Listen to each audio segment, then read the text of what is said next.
umugabo yafashe inuma ngo ajye kuyirya, iramubwira iti reka nkubwire ikintu kimwe nako bitatu hanyuma ubone kundya. icya mbere, ikintu cyakugeze mu ntoki ntikikaguhenda ubwenge ngo ukirekure. icya kabiri, ntukababazwe n'icyo wakoze. irongera iti ndekura nkubwire icya gatatu cy'ingenzi. arayirekura irigurukira. inuma iti waba umupfu urakanyagwa. na bibiri bya mbere ntibabyubahirije, none nkubwire ikindi cya gatatu.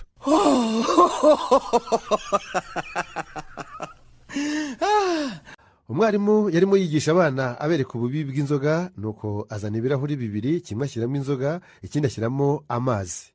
hanyuma azana umunyorogoto awushyira mu kirahuri cy'amazi, ugezemo urinyorogotora, bigaragara ko nta kibazo ufite. hashize akanya afata wa munyorogoto awushyira mu cy'inzoga, wa munyorogoto uhita upfa utanasambye. nuko ahita abaza abanyeshuri atese isomo mukuye mu byo mumaze kubona ni irihe?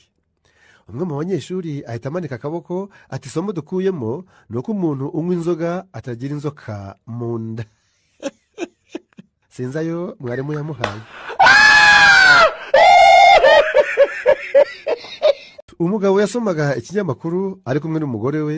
umugabo ati mukundwa, uzi ko abagore mu bushakashatsi bwakozwe bavuga amagambo 30,000 mu gihe abagabo baba bavuze amagambo 15,000, mbese baba kuba kabiri ku munsi.